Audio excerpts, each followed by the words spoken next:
Welcome into the latest edition of Extra Time. Kay, Shaka, Nedum, Frank and Jules are with us to answer your questions. And we will get started with Dan, the Orange Man, who says, have we seen enough of the Kane plus Sterling link-up play to know that it would work well at Manchester City? Well, to be honest, a lot of people talk about Grealish coming in as well at City, so if that was the case, it probably wouldn't be the Kane-Sterling matchup. Like, Raheem Sterling, for like the 5th year in a row, is being disrespected to the point where you're hearing about him being involved in trade deals and stuff like that. But yeah, I think Kane, for England in particular, Kane and Sterling they're pivotal. You know, they don't play as a front two, but they seem to be involved in pretty much every goal that England score. So I like them. I would love to see the two of them playing together at Man City. Whether or not it's going to happen is a different matter, but you know, it always feels nice when you're sitting back in the domestic bit, just watching potential City players and current City players doing well. Thinking, yeah, it's going to be another good year. It's going to be a problem in them because your favourite team plays normally with no strikers. Well, so Kane's going to be on the bench. Listen, that's just this season. Lest we forget one Sergio Aguero who played a lot of games for Man City. True. So never forget him. A few days ago, Nedum was like, listen, if we get Kane and Grealish, I don't guarantee anything. What I mean, I know we've been talking about... No, look at it. You can't stop smiling let me be honest now. I know we've been Okay. talking about financial fair play and stuff like this, but if City could get the best player from every club in the world and come our way, I'd be more than happy with that. Then I'd feel more confident. Yeah, why not? Jules. What, on Sterling? Yeah.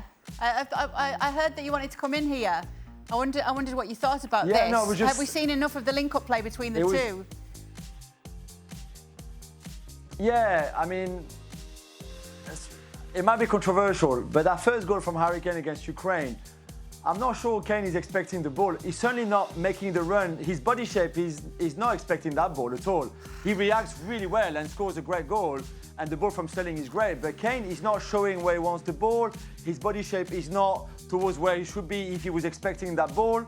So I'm not sure if that one was really worked at training or anything, but they're two great players. Of course they would get on. Of course it would be great for City to have them both in the same team, or any team to have them both in the same team, where I'm agreeing with Nedum is that if Grealish comes, there's a point where you can't play them all together at the same time either. So City will have to make a choice. And we said before, Sterling has 2 years left on his contract. There's no negotiations right now to extend that deal, which could tell you that maybe City, if they were to sell one or to put one into a part exchange deal for Kane, maybe it could be him, although I think that would be mad as well. It seems as though you have some strong opinions on England, Jules. The next one is for you. It's from Sarav, and he says, for Julien, given the form he's in, do you think there is any better left-back than Luke Shaw in Europe right now?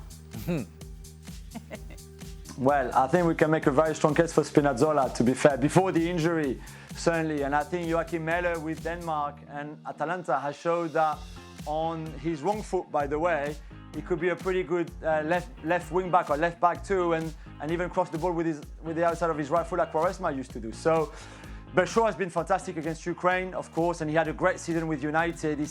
I don't really care who's best left back or not best left back. What I care the most is that Mourinho could have ruined his career, as we were saying in the show last night, and instead he's come back so stronger after all those difficult years with Mourinho to become a better player, which would be so hard to do. He could easily have gone down and said, you know what, there was no way back after what Mourinho did to him, and instead he's become an even better player than what he was before Mourinho ruined 2 years of his career. So I think just for that, he deserves so much love and credit. Yeah, what are your thoughts on Luke Shaw, Nedum? Yeah, I think he's been very, very good. I think this season he was exceptional, which is why I think when Gareth Southgate put out that first team for the Euros and you saw Kieran Trippier playing left back, you thought, well, what's going on? But ultimately he got into the side and he's been great.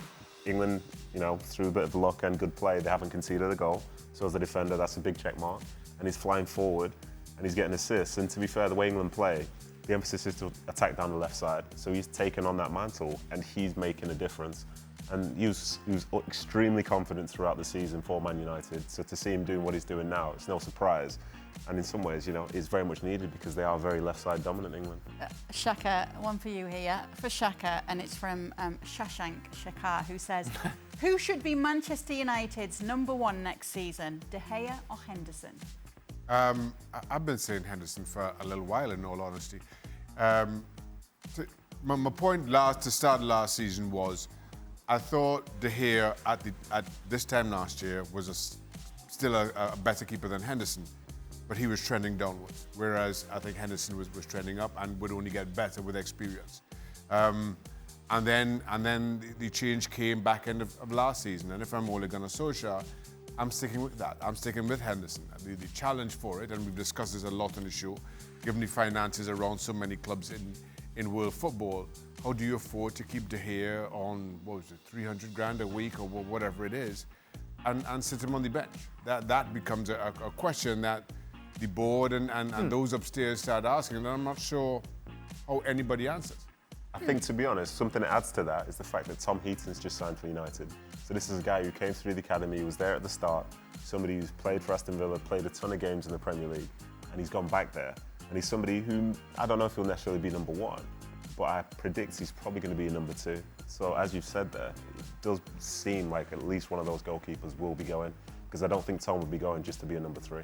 The thing is, too, to add into that, and as much as I'm saying Henderson's my preferred number one, who takes De Gea? So, but whereas you could see Henderson going elsewhere, somebody taking a chance on him, low wages, younger goalkeeper, who takes De Gea? You know, at one point, the only option really was PSG, but you don't see that happening now that they've signed Donnarumma.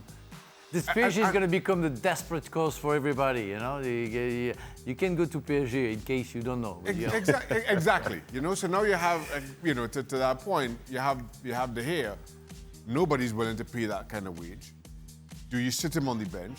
I mean, it's an impossible situation for Manchester United. No, but the thing is, again, so many people in our world, football world, have declared themselves specialists of football and made so many mistakes, financially wise, chairman, boards, and agents mainly also, you know, working well for their players, but destroying, in fact, the world of football, where you have, as you just said it, some players, goalkeepers, getting £300,000 a week, where they're not worth it.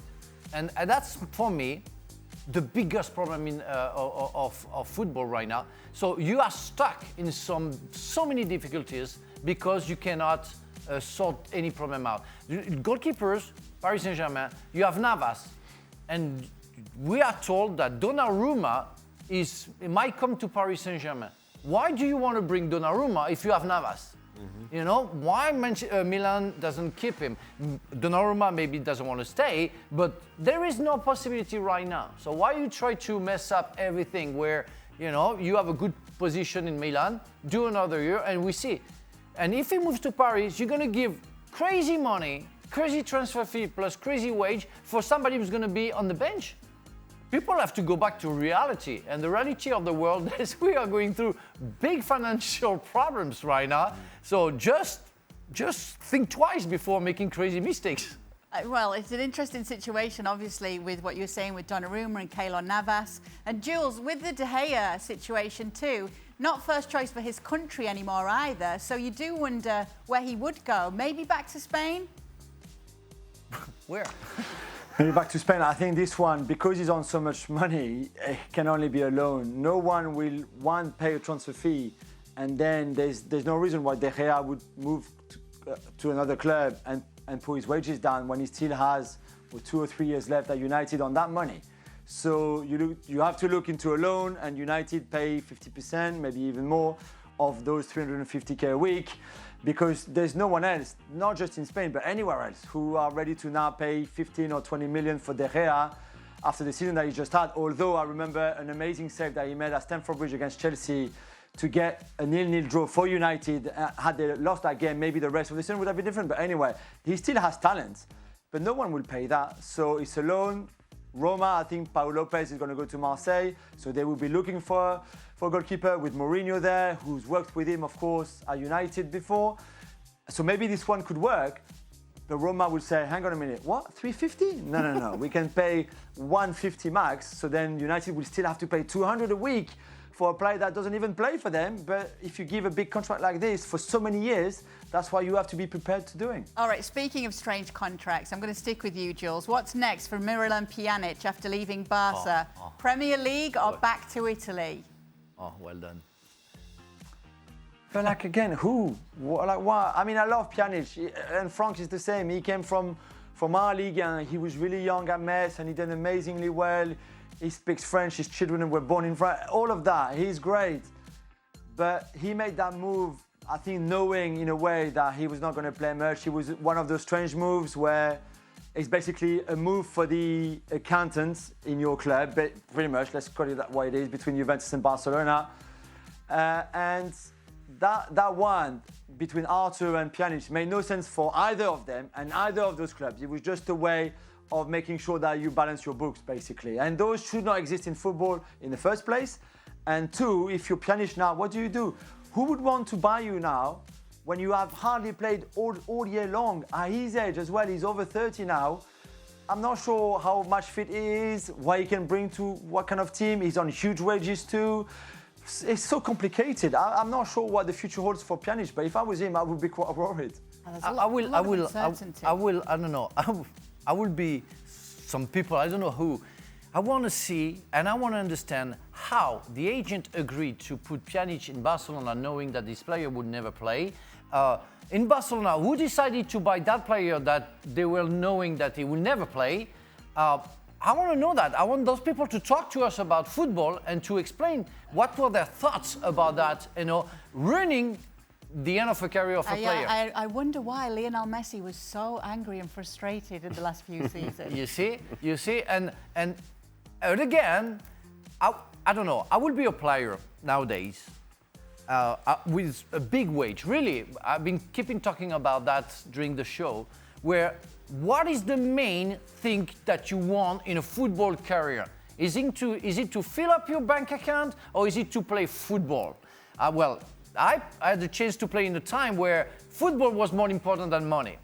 I went into that world because I wanted to kick the ball and it was fun. I didn't care about the money. But those players, now that their bank account is full of dollars or pounds or whatever it is or euros, they're still on trying to get more money, ready to not play anymore. Okay, I'm well, stunned. They'll say why not both. All right, Nedum, Frank Leboeuf says...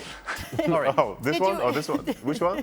That's Frank Leboeuf. No, Is that you? The real one. That's the real your one. burner This is the account. one who Okay. did get the pass to get into ESPN. Oh, yeah, the one I didn't get. Yeah, thank you very much. I still have to knock at the door, to come in. Go through security. Thank you very much. All right, Nedum, did you ever play with... I'm going to ask you all. Did you ever play with someone who looked nothing like a footballer but was actually a great player? What does a footballer look like? Oh, my God. That's a good question. That's a very... That is a very good question. What is a guy who doesn't look like a footballer? Well, a lot of people would say someone like Andres Iniesta doesn't look like your typical footballer, and then he played like a magician. So if we were talking magician, I'd say David Silva then. Just the way he walks around and just his presence, he's very, very special. But you wouldn't pick him based on first appearances. Doesn't look that athletic, and he wasn't. But put the ball at his feet, and it's absolutely incredible. So that's who I'd say, David Silva. First name the first person that I see is Torre Reflo. Tall, thin, no pressure. He didn't know what the pressure was. One day he forgot his boots, and an hour before the game, he said, aren't you worried that nobody is going to bring? Your wife's going to be late because his wife was supposed to bring him the boots. He said, no, it's okay, no problem.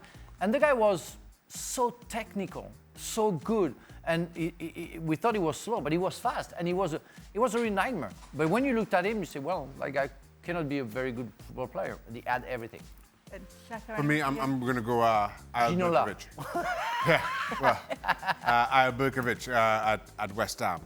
Small, Israeli international. I'm yet to play with someone who could pick a pass better than Ayal Berkovic. Ian Wright left Arsenal and came, played a year or was it two at West Ham.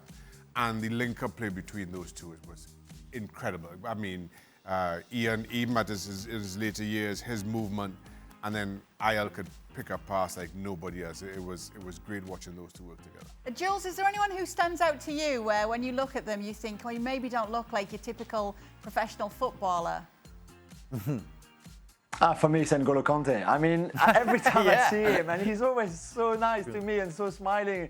And it's just like, Yeah, I don't. If I see him, and especially when I see him with Paul Pogba, for example, next to each other, and one looks so much like a footballer. I mean, it's hard. You can hardly find someone who looks more like a player like Paul.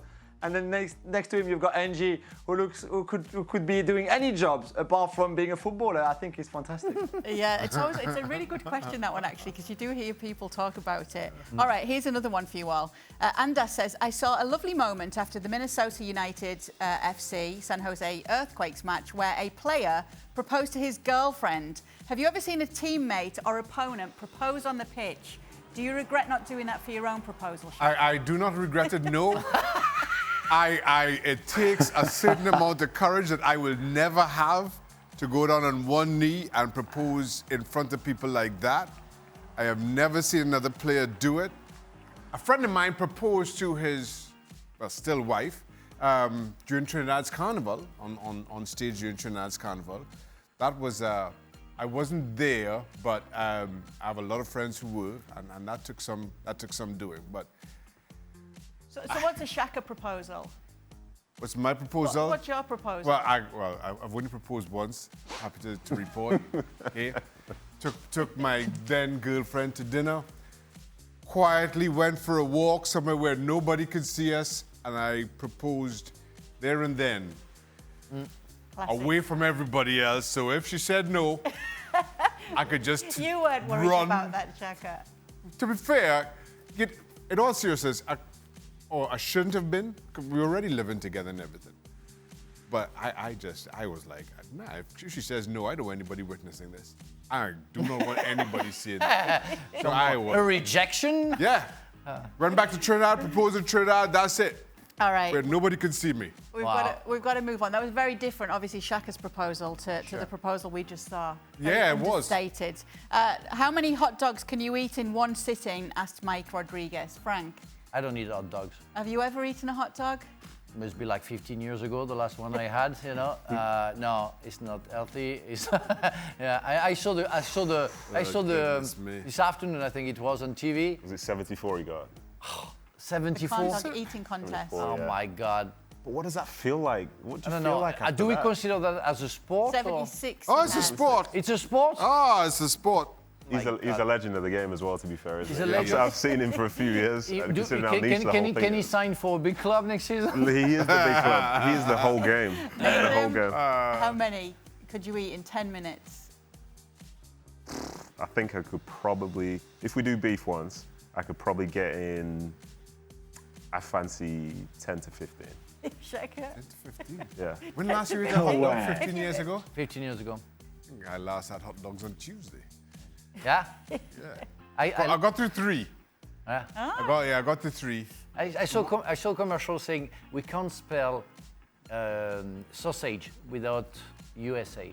What? I saw that on the cornhole championship. Was just You've been behind. fa- you- He cracked me up. Frank is fascinated with cornhole. Cornhole is the game that I just discovered, Right. and amazing, All Frank does is talk about cornhole. amazing. And to see that on TV. Okay, would you care to elaborate for the audience that don't know about this? Oh, that's so you have a platform, and with the hole on top, it's a little bit on a declined platform, and you have people like, I would say 6-7 yards away from there, and they have a bag, kind of square bag, supposedly before filled up by cones, I guess. and they do that, and they throw the bag to go into the hole. And one time a guy did and put all the 3 bags together because he put them tactically, and then the last throw he did it, and all the 3 bags came, and it was like a slow motion on TV. It was like a Messi corner kick on the top corner. Same thing. The guy, the hero. I don't know his name, but I guess. So you need to find the show where they have to talk about this. Oh yeah, and have you a can new see pundit. you can't spell sausage without USA, just behind the guys. You can't play fair without Frank. That's so funny. Thank you so much for joining us here on the latest edition of Extra Time. Tomorrow we will be back and we'll be previewing the semi-finals of Euro 2020. Make sure you join us. Well, thank you very much for watching ESPN on YouTube. For more sports highlights and analysis, be sure to download the ESPN app. And for live streaming, premium content, and let's not forget as well, ESPN FC 7 days a week. Subscribe to ESPN Plus.